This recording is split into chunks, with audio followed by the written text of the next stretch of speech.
일본이 이렇게 빈곤해졌다고? 뭔가 단단히 잘못된 것 같은데. 이 자료 조작 아니야? 여기 일본 경제산업성의 신입 공무원이 있습니다. 산업정책과 경제발전 전략을 담당하는 부서에서 일한다는 자부심으로 가득 차 출근한 이 공무원은 충격적인 일본의 현실, 그리고 한국의 상황을 확인하고 엄청난 충격을 받게 되는데요. 대체 무엇을 보았길래 이렇게 충격을 받았을까요? 오늘의 사연 시작합니다. 안녕하세요. 저는 25살의 새내기 공무원 나카무리 유키코입니다.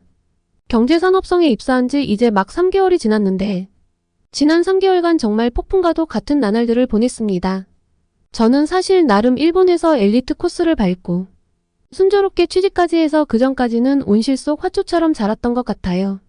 부모님 두 분 모두 경제적으로 아쉬울 것 없이 저를 잘 서포트해 주셔서 아쉬울 것 없이 살았거든요. 그래서 제가 일본에서 태어났다는 것, 그리고 일본인이라는 것에 대해 엄청난 자부심을 가지고 살고 있었죠. 하지만 취직 이후로 이런 제 생각은 완전 뒤집어졌습니다. 카스미가 세키의 경제산업성 청사로 출근하던 첫날, 꿈과 희망에 부풀어 기분 좋게 웃던 전 이제 더 이상 웃을 수 없거든요. 저뿐만이 아닙니다. 엘리베이터에서 내려 사무실로 향하는 복도를 걸으며 창밖으로 보이는 도쿄의 아침 풍경을 바라봤을 때 고층 빌딩들 사이로 분주히 오가는 사람들의 얼굴에서 활기를 찾기는 어려웠습니다. 책상에 앉아 오늘의 업무를 확인하던 중 눈에 들어온 보고서 하나. 일본 청년 실업률 상승 및 경제 활력 저하 분석. 매번 이런 이야기만 보니 가슴이 답답해져 왔습니다. 제목만으로도 목이 콱 막히는 느낌이었죠. 유키코 씨, 오늘 오전 회의 준비는 다 됐나요? 옆자리의 선배 타나카 씨가 물었습니다. 저는 고개를 끄덕이며 대답했어요. 네, 걱정 마세요. 자료 정리 완료했습니다. 회의실로 향하는 발걸음이 무거웠습니다. 취직 후 처음으로 중요한 정책 회의에 참석하게 되었는데 준비한 자료들을 보며 느낀 건 깊은 절망감뿐이었어요. 회의가 시작되고 각 부서에서 준비한 보고들이 이어졌습니다. 제조업 생산 감소, 수출 부진, 내수 시장 침체까지 모든 지표가 일본 경제의 어두운 현실을 보여주고 있었죠. 다음은 유키코 씨가 준비한 사토리 세대와 경제 활력 관련 자료입니다. 발표해 주세요. 부장님의 말씀에 저는 천천히 일어났습니다. 목이 바짝 말랐어요. 사토리 세대는 현재 일본 청년들을 일컫는 말로 물질적 욕구가 적고 현재에 안주하는 경향을 보입니다. 최근 조사에 따르면 20대의 60%가 현재 생활에 만족하며 적극적인 경제 활동이나 소비에 관심이 적다고 합니다. 이는 경제 활력 저하로 이어지고 있습니다. 또한 최근 도쿄 중심가의 공원에서는 매달 2번씩 무료 급식 행사가 열리고 있는데 놀랍게도 이용자 중 청년층의 비율이 늘고 있습니다. 지속적인 물가 상승으로 생활이 어려워진 청년들이 생활비를 아끼려고 이런 급식소를 찾는 경우가 늘고 있어요. 더욱 충격적인 건 일부 청년들이 인터넷 카페에서 장기 체류하는 현상입니다. 도심의 비싼 집세를 감당하지 못해 카페에서 숙박하는 청년들이 늘어나고 있어요. 이런 현상들이 우리 경제의 어려운 현실을 여실히 보여주고 있습니다. 발표를 하면서도 제 마음은 무거웠습니다. 저 역시 그들과 같은 세대인데 과연 나는 다를까 하는 의문이 들었죠. 유키코 씨, 이런 현상의 근본적인 원인이 무엇이라고 생각하나요? 국장님의 질문에 잠시 생각에 잠겼습니다. 아무래도 장기적인 경제 침체와 불확실한 미래 전망 때문이 아닐까요? 열심히 노력해도 나아지지 않는 현실을 보며 젊은이들이 적극성을 잃어가는 것 같습니다. 국장님은 고개를 끄덕이시더니 말씀하셨어요. 맞아요, 유키코 씨. 하지만 그게 전부는 아닙니다. 우리가 간과하고 있는 중요한 문제가 있어요. 바로 자연재해로 인한 경제적 손실과 그로 인한 국가 부채의 증가입니다. 국장님은 잠시 숨을 고르시더니 계속 말씀하셨어요. 일본의 국가 부채가 엄청나죠. GDP 대비 265% 가까이 됩니다. 이게 왜 그렇게 쌓였을까요? 매년 태풍이 한 해에 보통 5개는 기본적으로 지나갑니다. 그때마다 한 지역은 완전히 초토화되죠. 그리고 그걸 복구하는 데 엄청난 돈이 들어갑니다. 저는 놀라움을 감추지 못하고 들었어요. 국장님은 이어서 말씀하셨습니다. 게다가 일본 경제가 30년 동안 계속 침체되는 상황에서 이런 자연재해 피해 복구 비용이 계속 쌓이고 있어요. 대피소를 만들고 도로가 무너지고 집이 무너진 것을 복구하는 데 드는 예산이 보통이 아닙니다. 이런 일이 1년에 한두 번도 아니고 5번에서 6번씩 일어나니까요.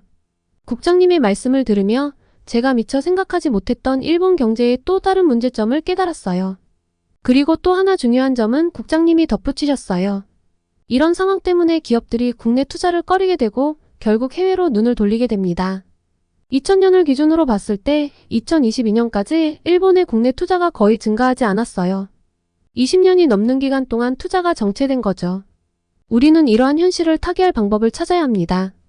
이런 복합적인 요인들이 우리 청년들의 미래를 어둡게 만들고 있다는 사실에 가슴이 무거워졌습니다. 모두가 찬물을 끼얹은 듯 깊은 침묵이 이어졌어요. 회의가 끝나고 자리로 돌아와 깊은 생각에 잠겼습니다. 대학 시절 꿈꾸던 일본의 모습과 현실은 너무나 달랐습니다. 경제대국 일본, 세계를 선도하는 기술 강국 일본. 그 모습은 어디로 간 걸까요? 점심시간, 선배들과 대화를 나누다 문득 궁금증이 생겼어요. 선배님, 일본 경제가 언제부터 이렇게 어려워졌나요? 타나카 선배가 쓴웃음을 지으며 대답했습니다.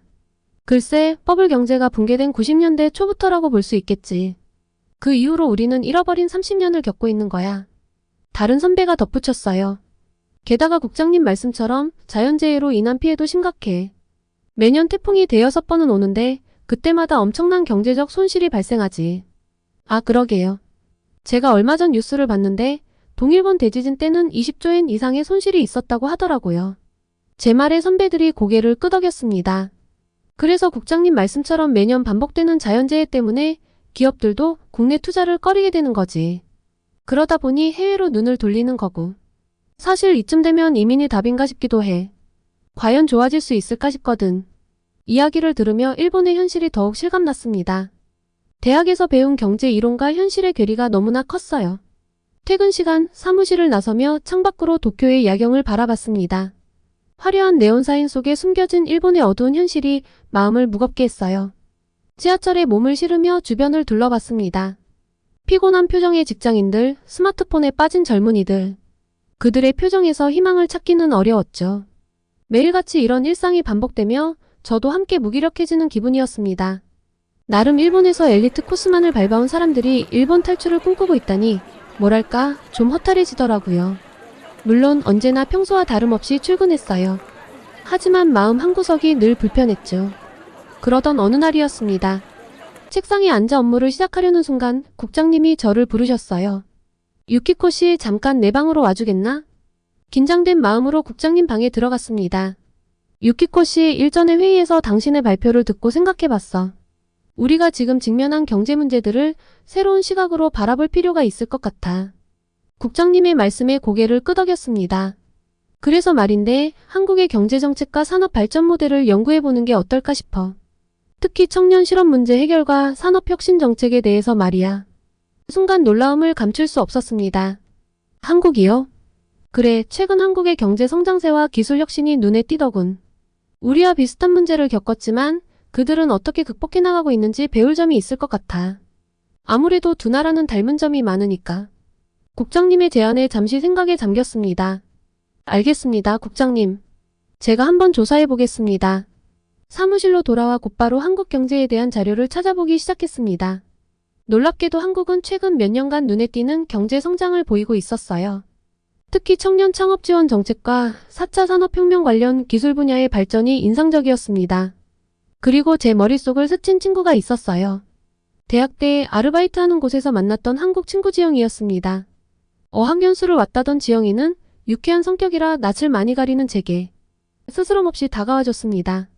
일본어도 금방 익히더라고요. 듣기로는 공무원이 되었다고 했는데 혹시 그 친구에게서 도움을 받을 수 있지 않을까 싶었죠. 점심시간 오랜만에 SNS를 통해 메시지를 보냈습니다. 지영아, 오랜만이야. 잘 지내고 있니? 그때 공무원이 되었다고 들었는데 지금 정확히 어떤 일을 하고 있는지 궁금해. 얼마 지나지 않아 답장이 왔습니다. 유키코. 정말 오랜만이야. 나는 지금 서울시청에서 일하고 있어. 경제정책과에서 근무 중이야. 그 답장을 보고 갑자기 아이디어가 떠올랐어요. 서울시청이라니 어쩌면 공식적인 루트로 방문할 수 있지 않을까? 곧바로 국장님께 보고드렸습니다. 한국의 경제정책을 직접 보고 배우기 위해 서울시청을 방문하는 것은 어떨지 제안드렸어요. 국장님은 잠시 고민하시더니 승낙하셨습니다. 좋은 생각이야. 공식 문서를 준비해서 서울시청에 협조 요청을 보내보자. 경제산업성 차원에서 한국의 산업정책을 연구하는 것은 의미 있는 일이 될 거야. 그렇게 한국 방문 계획이 구체화되기 시작했습니다. 지영이에게 다시 연락해 상황을 설명했고 지영이가 기꺼이 도와주겠다고 했어요. 정말 반가워, 유키코. 내가 여기서 최선을 다해 협조할게. 한국의 경제정책과 산업혁신 사례를 직접 보여줄 수 있어 기쁘다. 다음 몇 주간 방문 준비로 바빴습니다. 한국의 경제정책, 청년 창업 지원 프로그램, 4차 산업혁명 관련 산업 육성 정책 등에 대해 사전 조사를 했어요. 그 과정에서 일본과의 차이점을 발견할 때마다 놀라움을 금치 못했습니다. 특히 한국의 벤처기업 육성 정책과 스마트시티 프로젝트에 대해 알게 되었을 때는 큰 충격을 받았어요. 일본에서는 아직 논의 단계인 것들이 한국에서는 이미 실행되고 있다는 사실이 믿기지 않았습니다. 유키코 씨, 이번 출장에서 좋은 성과 있기를 바라겠습니다. 우리 경제산업성의 미래 정책 수립에 큰 도움이 될 거예요. 국장님의 격려 말씀을 들으며 마음속 깊이 결심했습니다. 이번 기회를 통해 꼭 무언가를 배우리라고요. 단순히 보고서를 작성하는 것을 넘어 실제로 일본 경제에 도움이 될 수 있는 아이디어를 가져오고 싶었습니다. 출발 전날 밤 가방을 싸면서 이번 여행의 의미를 되새겼습니다. 이것은 단순한 해외 출장이 아닌 일본 경제의 미래를 위한 중요한 여정이 될 것 같았어요. 다음날 아침 공항에 도착했습니다. 비행기에 오르며 창밖으로 보이는 도쿄의 풍경을 마지막으로 바라봤어요. 며칠 후 이곳으로 돌아올 때는 어떤 마음일지 궁금했습니다. 일본을 변화시킬 수 있는 무언가를 꼭 찾아올 거야. 비행기가 이륙하면서 제 마음속에는 기대와 긴장이 교차했습니다. 이번 한국 방문이 제 개인적인 성장뿐만 아니라 일본 경제에 새로운 활력을 불어넣는 계기가 되기를 간절히 바랐습니다. 창밖으로 보이는 구름을 바라보며 한국에서 어떤 경험을 하게 될지 상상해 보았어요. 새로운 아이디어, 혁신적인 정책, 그리고 젊은이들의 열정. 이 모든 것을 직접 보고 느낄 수 있다는 생각에 가슴이 뛰었습니다. 그렇게 저의 한국 여행이 시작되었죠. 새로운 시각과 아이디어를 얻을 수 있기를, 그리고 그것이 일본의 미래에 작은 변화라도 가져올 수 있기를 간절히 바라면서요. 그리고 공항 도착장에서 지영이를 만났어요. 오랜만에 보는 친구의 모습에 반가움이 북받쳤습니다. 유키코, 정말 오랜만이야. 한국에 온 걸 환영해. 우리는 포옹을 나누며 재회의 기쁨을 나눴어요. 지영아, 고마워. 이렇게 직접 마중 나와줘서 정말 기뻐. 그리고 저는 지영이의 차를 타고 서울로 향했습니다. 서울 도심으로 향하는 동안 저는 창밖으로 보이는 도시 풍경에 눈을 뗄 수 없었어요. 고층 빌딩들과 현대적인 건물들, 그리고 곳곳에 보이는 첨단 기술의 흔적들이 너무나 인상적이었습니다. 지영아, 서울은 뭔가 반짝반짝하네. 일본과 똑같은 빌딩들인데 느낌이 많이 다른 것 같아. 그래? 아마 외국이라 더 그럴 수도 있을 것 같은데 일본의 느낌이 약간 어둡긴 하지? 한국은 좀 밝고. 호텔에 짐을 풀고 우리는 강남 일대를 둘러보기로 했어요. 거리를 걸으며 저는 활기찬 분위기에 압도되었습니다. 특히 젊은이들의 에너지 넘치는 모습이 눈에 띄었죠. 여기가 바로 한국의 경제 중심지야. 특히 IT 기업들이 많이 모여 있어. 지영의 설명을 들으며 저는 깊은 생각에 잠겼어요. 일본의 젊은이들과는 너무나 다른 모습이었습니다. 점심을 먹으러 들어간 식당에서도 놀라움의 연속이었어요. 테이블에 설치된 태블릿으로 주문을 하고 로봇이 음식을 서빙하는 모습에 저는 감탄했습니다. 이런 게 일반적인 거야? 지영이가 웃으며 대답했어요. 요즘은 꽤 흔해졌어. 인건비 절감과 효율성 향상을 위해 많은 식당들이 이런 시스템을 도입하고 있지. 일본도 이렇지 않아? 글쎄, 이런 걸 본 기억이 있었나? 딱히 할 말이 없더라고요. 어색하게 웃으며 식당을 나왔습니다. 식사를 마치고 나온 후 우리는 근처의 스타트업 인큐베이팅 센터를 방문했어요. 이제 본격적인 일정의 시작이었습니다. 이곳에서 저는 한국의 청년 창업 지원 정책에 대해 자세히 들을 수 있었죠. 우리 정부는 청년 창업을 적극적으로 지원하고 있어. 자금 지원부터 멘토링, 사무실 제공까지 다양한 혜택을 주고 있지. 저는 이 말을 듣고 깊은 충격을 받았어요. 일본에서는 상상하기 힘든 정책이었습니다. 그런데 실패하면 어떻게 돼? 지영이가 미소 지으며 대답했어요. 물론 실패할 수도 있지. 하지만 우리는 그걸 경험으로 여겨. 다시 일어설 수 있는 기회를 주는 거야. 이 말을 듣고 저는 일본의 현실과 너무나 다른 한국의 모습에 충격을 받았어요. 실패를 두려워하는 일본의 문화와는 정반대였습니다. 저녁에는 한강공원을 산책했어요. 강변을 따라 자전거를 타는 사람들, 피크닉을 즐기는 가족들. 도시의 활기가 느껴졌습니다. 지영아, 정말 놀라워. 사실 미안한 이야기지만 나 한국 생전 처음인데 모든 게 놀랍네. 한국이 이렇게 발전한 줄 몰랐어. 지영이가 진지한 표정으로 말했어요. 물론 우리도 많은 문제가 있어. 하지만 계속 도전하고 변화하려고 노력하지. 그게 중요한 것 같아. 호텔로 돌아오는 길, 오늘 하루 동안 본 것들이 머릿속을 맴돌았어요.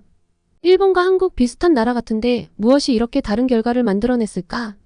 왜 한쪽은 계속 도전하고 부딪히고 한쪽은 무기력증에 빠져버렸을까? 침대에 누워 생각에 잠겼습니다. 내일은 서울시청을 방문하여 더 자세한 정책들을 들어볼 예정이었는데 그날 밤은 쉽게 잠들기 어려웠습니다. 다음날 아침 일찍 일어나 창밖으로 서울의 풍경을 바라봤어요.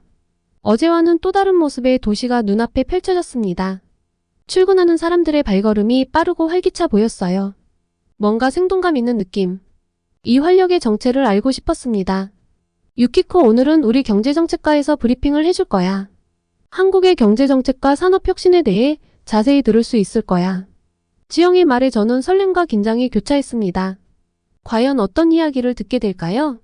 서울시청에 도착해서 경제정책과 회의실로 안내받았어요. 그곳에서 만난 김 과장님은 친절하게 한국의 경제정책에 대해 설명해 주셨습니다. 우리나라는 최근 혁신 성장을 키워드로 경제정책을 펼치고 있습니다. 특히 4차 산업혁명 관련 기술 개발과 스타트업 육성에 중점을 두고 있죠. 저는 열심히 메모를 하며 들었어요. 일본과는 너무나 다른 접근 방식이었습니다. 그 중에서도 규제 샌드박스 정책이 큰 효과를 보고 있어요. 새로운 기술이나 서비스를 시험해 볼 수 있는 환경을 제공하는 거죠. 규제 샌드박스라 우리한테도 있는 정책이었어요. 그런데 한국은 한 단계 더 발전시켜서 운영을 하고 있더라고요. 특정 분야가 아니라 신산업전 분야에 적용을 하고 실제로 투자, 매출, 고용 증가 등 눈에 띄는 성과를 내다니 저도 모르게 입이 벌어졌습니다. 그리고 청년 실업 문제 해결을 위해 청년 창업 지원 정책도 적극적으로 시행하고 있어요. 자금 지원뿐만 아니라 멘토링, 사무실 제공 등 종합적인 지원을 하고 있죠. 설명을 들으면서 일본의 현실과 계속 비교하게 됐어요. 우리는 왜 정책들을 계속 발전시킬 생각을 못했을까? 점심시간에는 지영이와 함께 시청 근처의 식당에서 식사를 했습니다. 식사를 하면서도 머릿속은 복잡했어요. 지영아, 정말 놀라워. 이렇게 적극적으로 경제 혁신을 추진하다니 한국은 역시 도전적이네. 지영이가 웃으며 말했어요. 물론 모든 게 순조롭진 않아. 여러 가지 문제점도 있고 반대 의견도 많지. 하지만 계속 시도하고 개선해 나가는 게 중요하다고 생각해. 오후에는 서울의 스마트시티 프로젝트 현장을 방문했어요. IoT 기술을 활용한 도시관리 시스템, 자율주행 셔틀버스, 스마트 주차 시스템 등을 직접 볼 수 있었습니다. 와, 이건 마치 미래 도시 같아. 저도 모르게 감탄사가 나왔어요. 이런 기술들이 실제로 구현되고 있다니 믿기 힘들었습니다. 하루 일정을 마치고 호텔로 돌아오는 길 지영이가 물었어요. 유키코, 오늘 하루 어땠어? 저는 잠시 생각에 잠겼다가 대답했습니다. 응, 정말 많이 놀랐어. 한국과 일본의 차이가 이렇게 클 줄 몰랐어. 특히 정부의 적극적인 정책과 기업들의 도전 정신이 인상적이었어. 지영이가 고개를 끄덕였어요. 그래도 우리도 여러 가지 문제가 있어. 급격한 변화 때문에 생기는 부작용도 있고. 호텔 로비에서 헤어지며 지영이가 말했어요. 내일은 스타트업 육성센터를 방문할 거야. 실제로 청년들이 어떻게 창업에 도전하고 있는지 볼 수 있을 거야. 방으로 돌아와 침대에 누웠지만 쉽게 잠들 수 없었어요. 새벽까지 이리 뒤척 저리 뒤척이다가 겨우 잠이 들었습니다. 그리고 다음날 아침 일찍 일어나 서둘러 준비를 마쳤어요. 오늘이 한국에서의 마지막 일정이라니 시간이 정말 빨리 지나갔다는 생각이 들었습니다. 스타트업 육성센터에 도착하자 활기찬 분위기가 저를 반겼어요. 젊은 창업가들이 열정적으로 토론하고 작업하는 모습이 인상적이었죠. 여기는 24시간 운영돼. 창업가들이 언제든 와서 일할 수 있도록 하고 있지. 지영이의 설명을 들으며 센터를 둘러봤어요. 공동작업 공간, 회의실, 심지어 휴식 공간까지 모든 것이 완벽하게 갖춰져 있었죠. 그리고 한 청년 창업가와 이야기를 나눌 기회가 있었어요. 정부의 지원 덕분에 안정적으로 사업을 시작할 수 있었어요. 실패해도 다시 일어설 수 있다는 믿음이 있어 도전할 수 있었죠. 그의 말을 들으며 일본의 현실과 비교하지 않을 수 없었어요. 우리는 왜 이런 지원 시스템을 만들지 못했을까 하는 생각이 들었죠. 기본적으로 청년들이 무기력증에 빠져서 도전 자체를 하지 않는 건 국민성일까요? 사회의 문제일까요? 생각이 복잡해졌습니다. 센터를 나오는 길 머리가 조금 아프더라고요.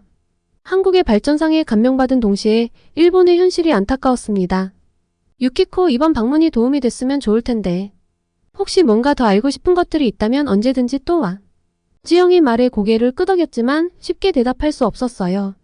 한국에서 본 모든 것들이 일본의 현실과 너무나 대비되어 질투도 나고 한편으로는 속상하기도 했거든요. 비행기에 올라 창밖을 바라보며 생각에 잠겼어요. 과연 내가 본 것들을 어떻게 전달할 수 있을까? 우리도 변할 수 있을까? 다시 도쿄에 도착하자마자 느낀 건 도시의 분위기였어요. 한국의 활기찬 모습과는 달리 뭔가 정체된 듯한 느낌이 들었습니다. 다음날 아침 경제산업성으로 출근했어요. 동료들이 반갑게 맞아주었지만 저는 왠지 모를 이질감을 느꼈습니다. 유키코 씨 한국 방문은 어땠나요? 많이 배워왔길 바랍니다. 국장님의 말씀에 고개를 숙이며 대답했어요. 네, 정말 많은 것을 보고 배웠습니다. 보고서를 작성해 제출하겠습니다. 자리에 앉아 컴퓨터를 켰는데 갑자기 뉴스 알림이 떴어요. 일본 남부 태풍 피해 복구 지연으로 주민들 불만 고조. 뉴스를 클릭해 읽어보니 최근 일본 남부를 강타한 태풍으로 인한 피해가 심각한데 복구가 지연되고 있다는 내용이었어요. 그때 국장님이 다가오셨어요. 유키코 씨 방금 총리실에서 연락이 왔어요.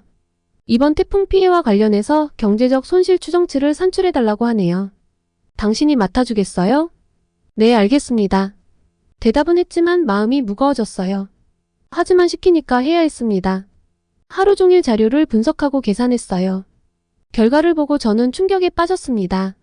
이번 태풍으로 인한 경제적 손실이 예상보다 훨씬 컸고 복구 비용도 천문학적인 숫자였어요. 이 정도일 줄은 몰랐어. 한숨을 쉬며 보고서를 작성했습니다. 퇴근 시간이 다 되어갈 무렵 국장님께 보고서를 제출했어요. 유키코 씨 수고했어요. 그런데 얼굴이 어두워 보이네요. 무슨 일 있나요? 잠시 망설이다 용기를 내어 말씀드렸어요. 국장님, 이번 한국 방문에서 배운 것들을 보고서 제출로 끝내지 않고 회의 때 공유해도 될까요? 다 같이 들었으면 하는 것들도 있어서요. 국장님은 잠시 생각에 잠기셨다가 대답하셨어요. 좋은 생각이에요. 내일 회의 때 당신의 의견을 들어보고 싶네요. 한국에서 배운 것들을 상세히 발표해 주세요. 퇴근 후 노트북을 열고 한국에서의 경험을 정리하기 시작했어요. 밤이 깊어가는 줄도 모르고 열심히 준비했습니다. 그리고 다음날 회의실로 향하는 저는 제법 비장했습니다.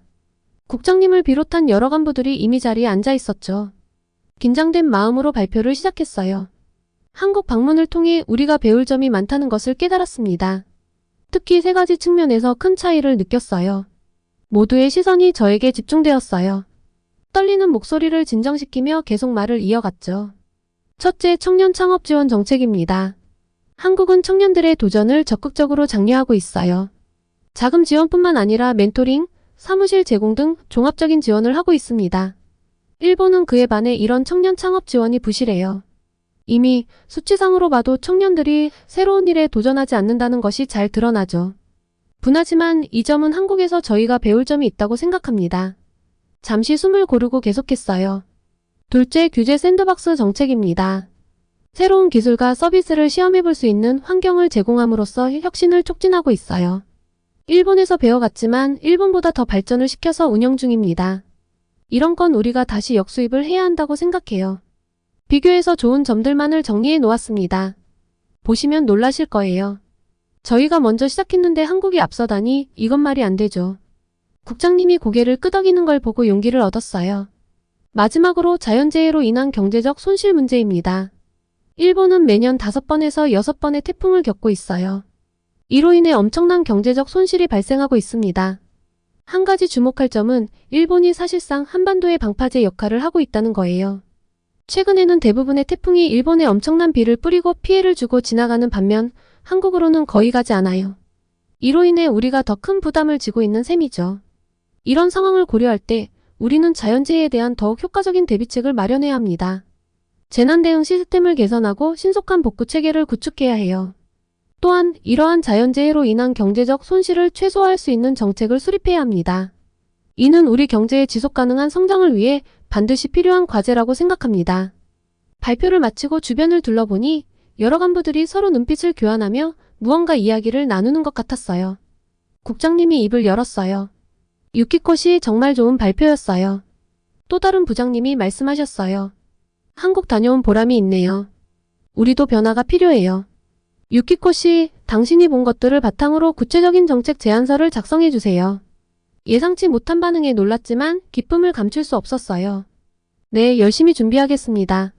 회의가 끝나고 자리로 돌아와 컴퓨터 앞에 앉았어요. 정책 제안서 작성을 위해 한국에서 찍은 사진들과 메모를 다시 꺼내보았죠. 그때 옆자리에 동료가 다가왔어요. 유키코 대단해. 나도 너의 제안에 동의해. 도와줄 일 있으면 말해.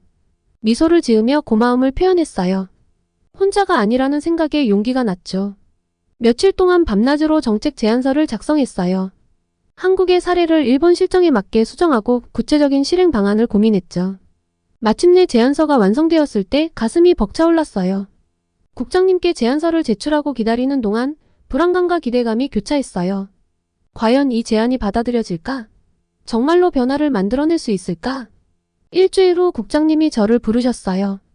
유키코 씨, 당신의 제안이 상부에서 좋은 평가를 받았어요.